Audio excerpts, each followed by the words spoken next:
Mawar bukan cuma ketempelan. Dia pacaran sama pocong. Jarene mau ketemu Mas Restu.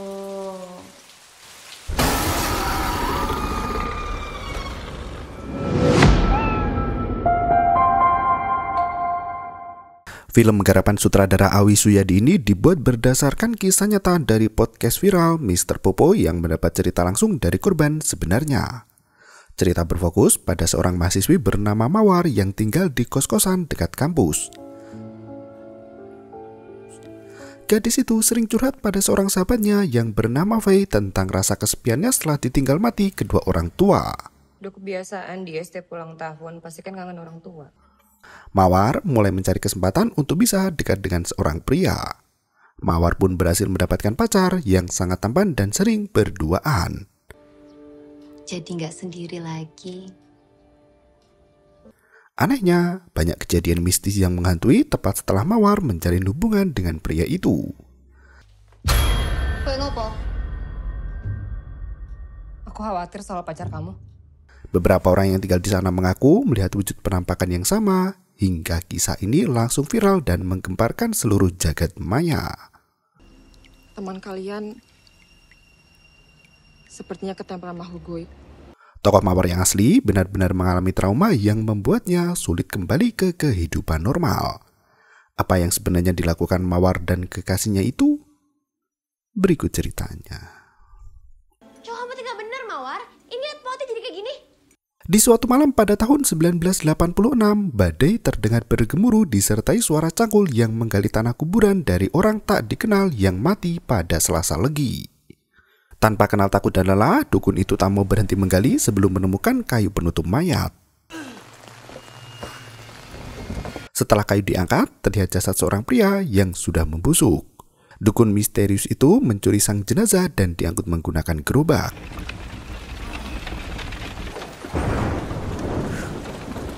Sesampainya di gubuk reot yang dijadikan tempat tinggal, dukun itu langsung memulai ritual sihirnya. Ia menyalakan lampu minyak dan membakar kemenyan di samping jasad si mayit. Berbagai kertas mantra disusun rapi di atas mayat yang sudah membusuk itu. Sang dukun memandikan jasad mayat dan mulai merapalkan mantra.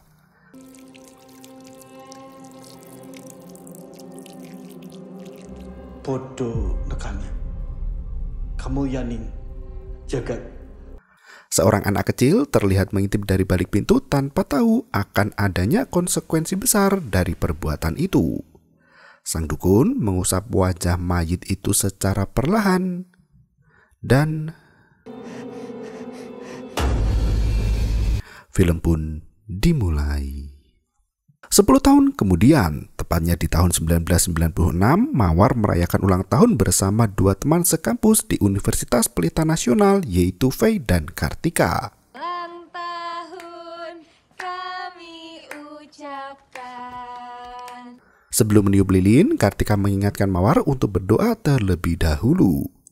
Mawar pun memejamkan mata untuk menggumamkan doa dalam hati. Saat hendak meniup lilin, tiba-tiba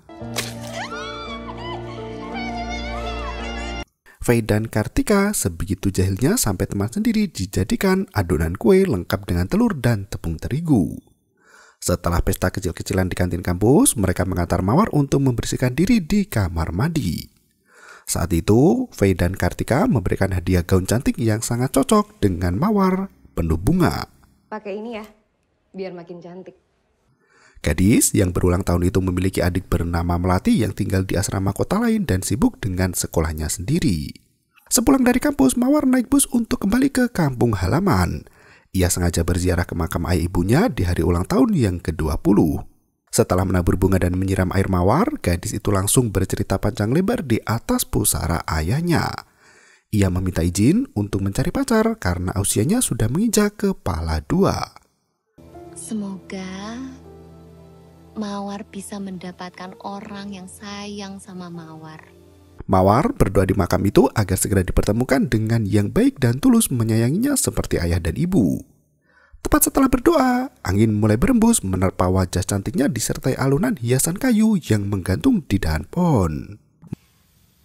Mawar pamit ya Pak, Bu. Mawar pun pamit dan melenggang pergi. Gadis itu berjalan sambil melamun hingga terasa seperti melayang. Anjing hitam yang menggonggong ke arahnya justru melenggang pergi karena ketakutan sendiri. Malam harinya, Mpok Ati menyajikan teh untuk Faye, Kartika, Alex, dan pacar Faye yang berada di ruang tamu. Mpok Ati meminta Alex untuk pulang sebelum jam 10 malam karena gerbang kos sudah harus digembok. Saat itu, Alex heran mengetahui Mawar belum pulang juga. Faye menjelaskan bahwa Mawar memang sering berziarah ke makam orang tuanya saat berulang tahun. Karena Mawar masih betah menjomblo, Kartika meminta Alex untuk mengenalkan temannya yang baik agar Mawar segera punya pacar. Ayo, ngomong kayak aku ya. Tak berselang lama, Mawar pulang ke kosan dengan wajah penuh sumringah tersenyum lebar. Kartika penasaran dan menduga si Mawar diantar pulang oleh lelaki. Apalagi gaun Mawar tercium wangi parfum yang menggoda. Mawar langsung lari ke kamar karena malu digoda teman-temannya. Sesampainya di kamar, Mawar membuka kotak kayu yang berisi pita merah. Suara dinding telepon berbunyi di mana Kartika langsung mengangkatnya. Ia tak bisa mendengar suara apapun dan langsung menutup telepon itu. Anehnya, dinding telepon kembali berbunyi. Kartika tampak kesal karena tak ada suara siapapun di balik telepon itu.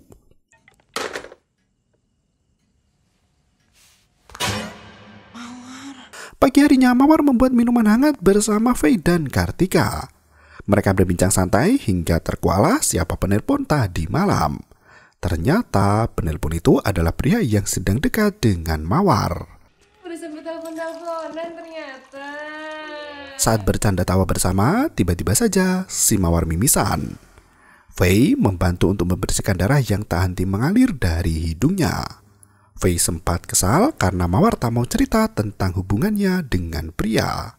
Mawar menegaskan jika dirinya belum berpacaran karena memang baru saja berkenalan. Faye langsung menggoda Mawar yang baru merasakan cinta pertama.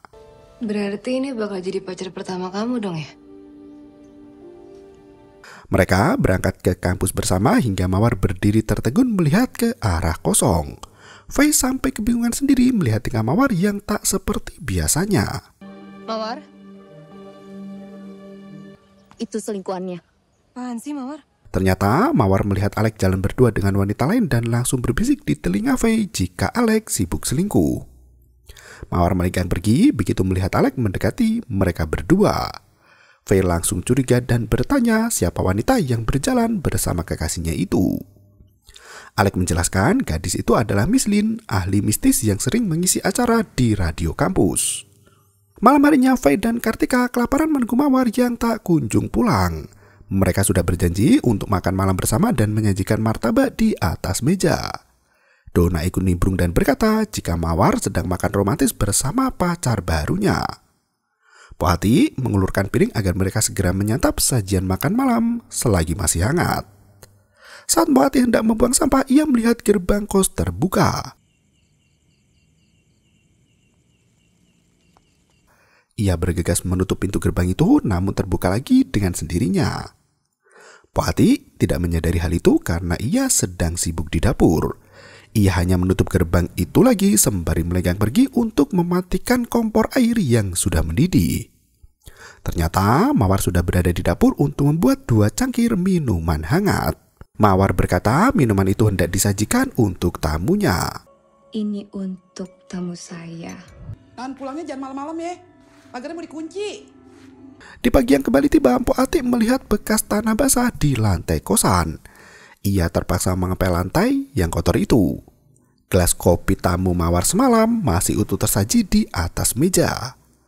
Alex datang menjemput Faye dan melepaskan sepatu karena lantai sedang dipel. Ia naik ke lantai 2 untuk menuju ke kamar kekasihnya. Saat melewati kamar Mawar, Alex iseng mengintip ke dalam dan melihat sekelebat bayangan yang melesat kencang.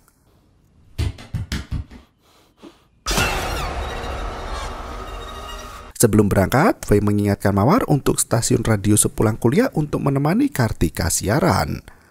Mawar hanya diam dan menutup pintu kamar kembali. Siang harinya, Kartika sibuk siaran di radio biru. Ia menerima panggilan interaktif dari pendengar yang menelpon. Saat itu tak terdengar suara yang menyahut dari teleponnya. Saat Tika hendak menutup telepon, baru muncul suara parau yang mengaku dari Restu.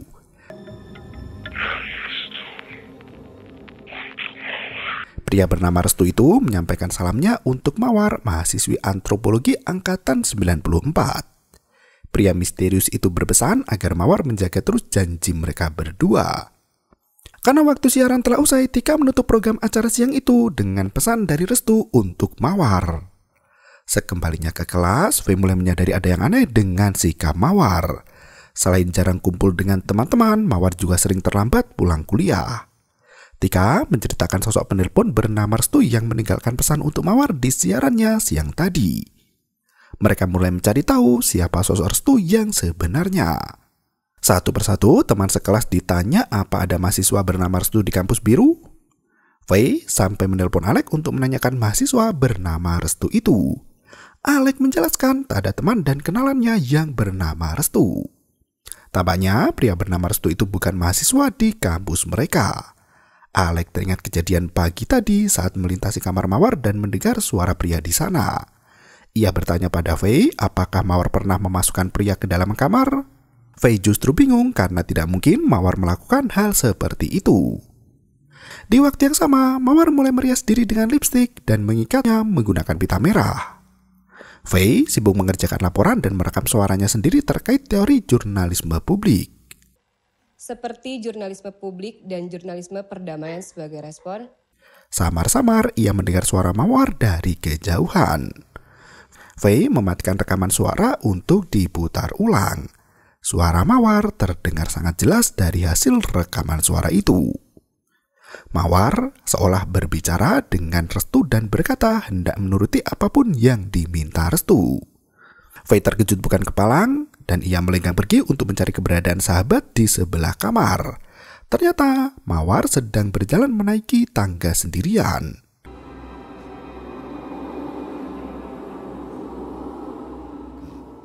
Faye langsung curiga jika pacar Mawar diam-diam dibawa masuk ke dalam kamar. Mawar hanya tersenyum mendengar rentetan pertanyaan dari mulut si Faye. Gadis itu sama sekali tak mau menjawab dan melenggang pergi begitu saja. Yang dapat dilihat dari aliran jurnalisme baru. Faye menunjukkan hasil rekaman tadi malam pada Tika. Mawar jelas-jelas berkata jika ia akan mengikuti Restu kemanapun ia pergi. Tika sudah menyelidiki sosok bernama Restu di kampusnya. Ada 3 nama Restu di sana yang merupakan mahasiswa jurusan sastra, mahasiswa bernama Restu Wulandari, dan satu lagi mahasiswa yang sudah dikeluarkan 2 tahun lalu. Karena Tika harus siaran lagi, Faye berbincang dengan Alek di luar studio. Alek bercerita saat ia hendak menjemput Faye, ia melihat bayangan mata yang mengintip dari balik jendela kamar Mawar. Alek keceplosan menyebut nama Lina. Kalau kata Lina sih... Lina Miss Lin. Tika langsung marah dan melabrak Lina yang berjalan di koridor. Lina pun tak mau kebawa emosi dan menjelaskan secara perlahan. Ia berkata jika Alex sempat menanyakan padanya terkait penampakan mata yang terlihat di kamar Mawar. Lina membantu Alex untuk membersihkan diri dari energi negatif yang dipancarkan makhluk astral itu. Faye pun menceritakan gelagat aneh Mawar tepat setelah pulang dari makam orang tua di sore hari. Faye mengaku sudah mengingatkan Mawar untuk tidak ziarah saat langit mulai senja, namun Mawar tetap nekat pergi. Terlebih lagi, Mawar sedang datang bulan saat mengunjungi makam orang tuanya. Lina menggunakan mata batin untuk menerawang kejadian yang menimpa Mawar. Ia bisa melihat satu kotak kayu yang dibawa Mawar sepulang dari ziarah kubur. Lina yakin Mawar ketempelan setan yang berniat tak baik padanya. Lina meminta Faye untuk mencari kotak kayu di kamar Mawar agar mereka bisa mencari tahu sumber masalahnya. Sepulang kuliah, Faye langsung meminta izin pada Poati untuk mengambil barang di kamar Mawar. Karena Mawar belum pulang, Poati meminjam kunci pintu kamar Mawar pada Faye.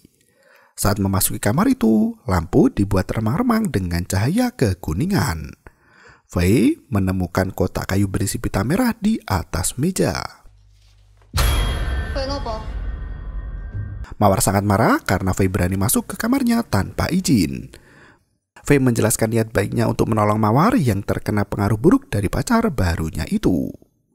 Mawar duduk di cermin sembari memainkan rambutnya. Ia berkata jika pacar barunya itu bernama Restu, pria yang sangat baik hati, menurut versi Mawar. Wonge apik. Fei terhenyak melihat telinga Mawar yang berdarah. Mawar justru mengusir Fei dan meminta sahabatnya itu untuk tidak ikut campur. Fei melenggang pergi menemui Tika yang sedang bersedih. Sebagai penggemar berat tupak, Tika tersayat hatinya begitu mendengar kabar kematian sang idola. Tika tak mau mendengarkan cerita Fei soal Mawar dan melenggang pergi masuk ke kamar sambil menangis. Malam itu, Mawar hendak mengikat rambutnya dengan pita merah di dalam kotak. Nasnya, pita itu sudah dicuri oleh Fei dan menghilang dari dalam kotak. Di malam yang sangat larut, semua penghuni kos sudah tertidur lelap kecuali Tika yang masih menangisi tupak. Saat itu, Tika mendengar suara ketukan pintu di kamarnya. Saat hendak membuka pintu, gagang pintu itu sudah bergerak kencang seolah hendak diterobos dari luar. Tika memberanikan diri untuk membuka pintu dan tidak melihat ada siapapun di dalam kamar. Saat Tika kembali ke kamar, pintu menutup dengan sendirinya.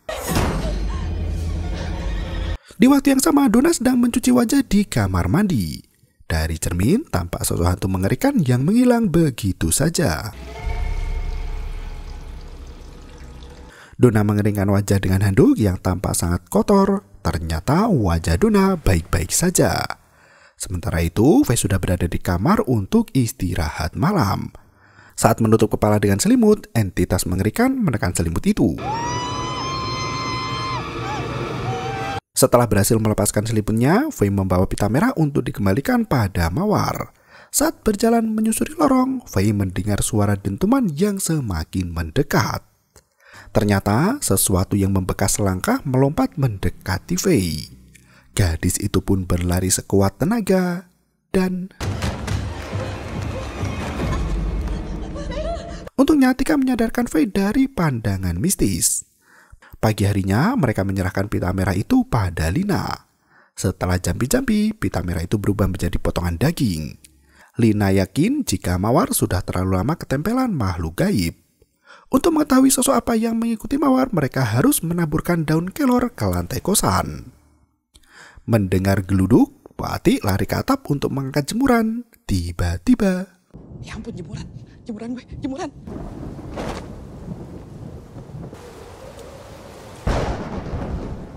Po menarik kain putih itu dan... Fei, Donna, dan Kartika lari ke atas begitu mendengar suara teriakan Po Ati. Mereka membawa Po Ati ke dapur agar lebih tenang. Melihat Mawar ada di sana, mereka memaksa untuk bertemu dengan Restu. Mawar mengungkapkan malam ini Restu akan datang dan mereka bisa menemuinya. Malam ini dia datang. Tepat jam 9 malam, Donna, Fei, Kartika, dan Po Ati duduk di ruang tengah sembari menunggu kedatangan Restu yang tak kunjung tiba. Mawar ikut duduk di sana dan berkata jika kekasihnya itu pasti akan datang. Lampu rumah padam dan Mawar menghilang begitu saja. Mereka berpencar untuk mencari keberadaan Mawar. Fei naik ke lantai 2 dan memperhatikan di area sekitar jemuran. Tiba-tiba... Fei. Mawar membawa Fei masuk ke dalam rumah dan berjanji akan memperkenalkannya pada Restu. Tak berselang lama, Mawar menghentikan langkahnya dan berkata jika di sampingnya sudah berdiri sosok yang bernama Restu. Ternyata walah. Fei lari kencang sambil menangis ketakutan.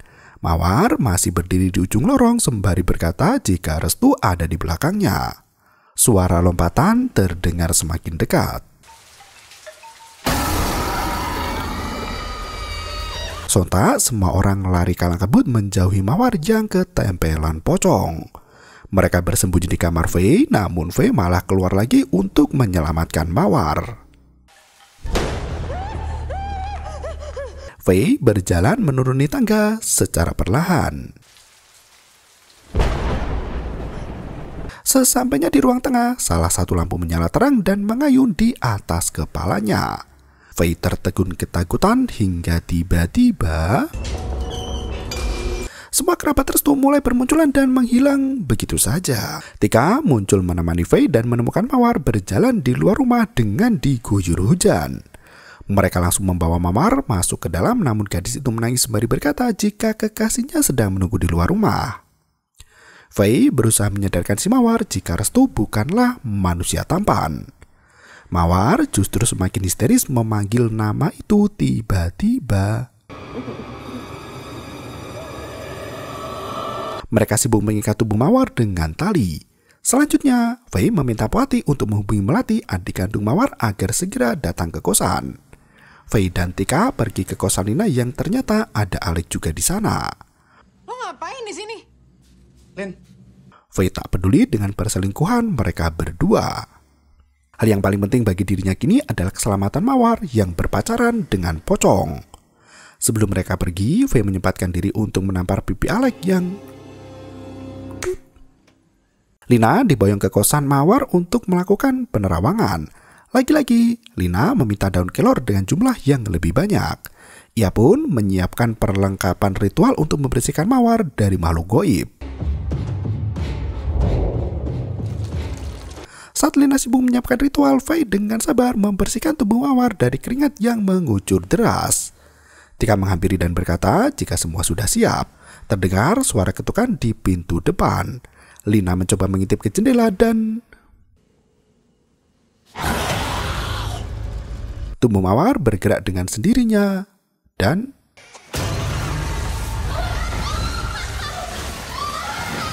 Mawar yang kerasukan setan hendak dibawa kabur oleh pacar pocongnya hingga melesat keluar pintu. Faye dan yang lain berusaha menarik tubuh Mawar, tapi anehnya penghuni kos lain tak ada yang keluar kamar untuk ikut membantu. Poati menahan pintu agar tertutup sempurna, sementara Tika mengambil daun kelor. Lina melumuri tubuh Mawar dengan air daun kelor sembari terus membacakan mantra. Mawar semakin mengerang kesakitan. Lina mengikat kain putih di tubuh Mawar hingga menyerupai pocong. Setelah itu, semua kekacauan tiba-tiba berhenti sendiri. Pagi harinya, Faye terbangun sendirian di ruang tengah. Ia melihat jasad dirinya sendiri dikafani dan dibacakan surat Yasin.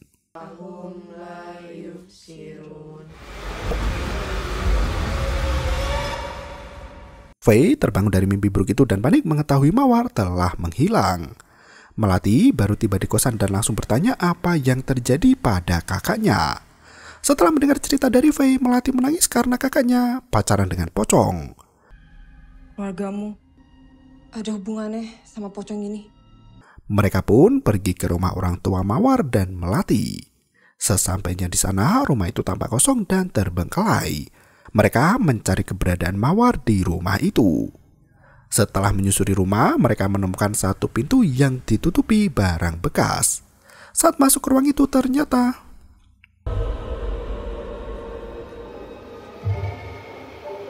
mereka terdiam melihat seonggok pocong membusuk di sana.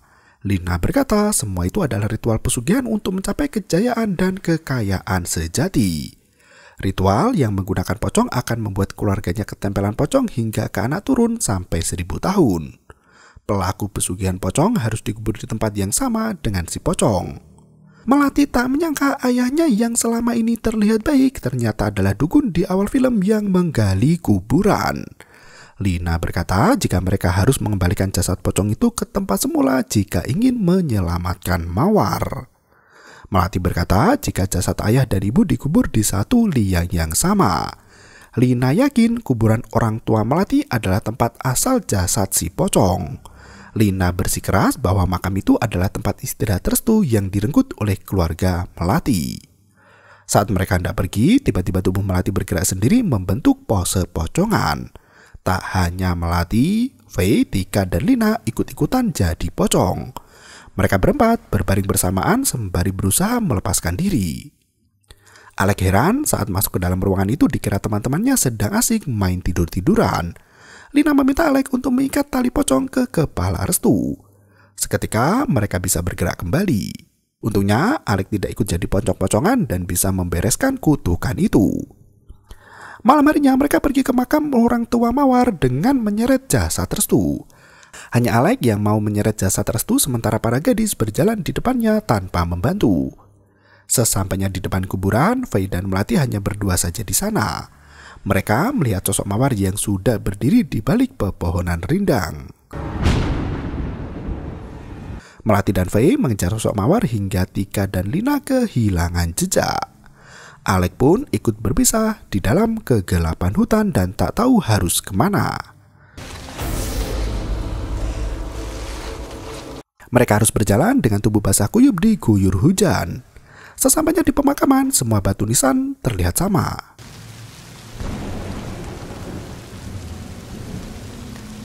Lina melihat banyak pocong di sana dan membawa Tika pergi. Seketika itu, Lina mengajak Tika untuk mengikuti rombongan pengantar jenazah yang hendak memakamkan jasad manusia. Sementara itu, Faye dan Melati belum bisa menemukan Mawar dan menangis berjamaah di bawah langit hujan. Alek masih menyeret pocong restu yang semakin lama semakin berat. Ia tak segan mengumpat karena terlalu lelah berjalan.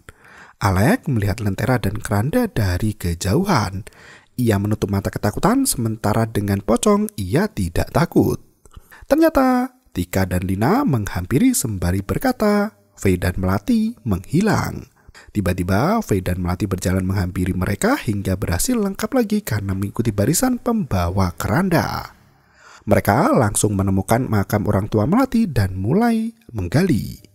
Saat kayu penutup dibuka, ternyata Mawar sudah tidur bersama tengkorak orang tuanya di sana. Mereka mengganti jasad Mawar dengan pocong restu. Lina melumuri tubuh Mawar dengan daun kelor sembari terus membacakan mantra. Gadis itu tampak kaku pucat seperti mayat. Sementara Kartika dan Alek mengubur jasad restu sembari melepas tali pocong. Melati sibuk memeluk tubuh kakaknya yang dingin agar kembali hangat. Tiba-tiba Mawar tertawa sembari menggigit bibir Melati yang mulai berdarah. Mawar berteriak histeris memanggil restu di mana Lina dan Faye langsung menahan tubuhnya. Lina berusaha membacakan mantra agar iblis tak lagi mengganggu Mawar. Alek dan Kartika terperanjat ketakutan begitu melihat pocong restu mulai bergerak. Mereka bergegas keluar dari liang lahat dan menimbun tanah. Suasana mencekam tiba-tiba berubah menjadi haru biru. Mawar dan teman-temannya menangis bersamaan mengiringi kerja keras Alek yang sibuk menutup makam restu. Setelah makam berhasil tertutup dengan sempurna, tubuh Melati tak lagi kaku dan mulai lemas. Pagi harinya mereka kembali ke kota sambil mendengar siaran radio kematian Tupac. Mawar kembali ceria seperti biasanya dan Faye putus dari Alek. Lina pun sudah tak mau menerima Alek yang memang doyan selingkuh. Setelah bersenang-senang, Mawar kembali ke kamar redupnya. Ia menangis di depan cermin tapi berubah jadi tawa menyeramkan. Faye mendapat surat di pagi harinya dan langsung lari menggedor pintu kamar Mawar. Ternyata tak hanya Faye yang mendapat surat cinta dari Mawar. Kartika dan Dona ikut mendapatkannya juga dan menghampiri Faye ke kamar Mawar. Ternyata gadis yang dibantu dan dibela mati-matian itu justru memilih untuk mati sendiri. Mawar berkata jika saja mereka melihat apa yang ia lihat mungkin akan melakukan hal yang sama. Adegan kembali ke tahun 1986 saat Suryo hendak melakukan ritual. Mawar ketahuan mengintip dari luar pintu. Suryo menghampiri putri kecilnya dan mengenalkannya pada restu yang jasadnya digunakan sebagai tumbal ritual pesugihan pocong. Mawar kecil tersenyum melihat pocong itu seolah buih cinta sudah muncul dari pandangan pertama dan film pun berakhir. Berbekal pengalaman sang sutradara, film ini berhasil membangun efek dramatis yang menjauhkan kesan monoton. Penggambaran sosok pocong cukup membuat bulu kuduk merinding, apalagi kemunculannya yang tak ada pertanda. Ada beberapa perbedaan antara film dengan kisah aslinya. Dalam podcast Mr. Popo, Mawar diceritakan masih punya orang tua lengkap selama berkuliah. Bahkan saat Mawar menyadari bahwa restu bukan manusia, sang ayah menjemputnya untuk keluar dari kos-kosan. Pita merah yang diperoleh Mawar dari kuburan orang tuanya pun tak pernah ada dalam podcast. Kondisi kosan mulai ditinggalkan karena terlalu banyak kejadian mistis meski Mawar telah tiada. Kematian Mawar di film juga berbeda dengan versi aslinya. Sebenarnya Mawar meninggal setelah melakukan rangkaian pengobatan jiwa dengan rentang waktu yang cukup lama. Teman-teman Mawar pun tidak sedekat itu dan lost contact setelah pindah kos-kosan. Sutradara sendiri yang menyisipkan ide seru untuk mendramalisir jalan cerita. Terima kasih dan sampai jumpa. Yo, bermau itu ketarep.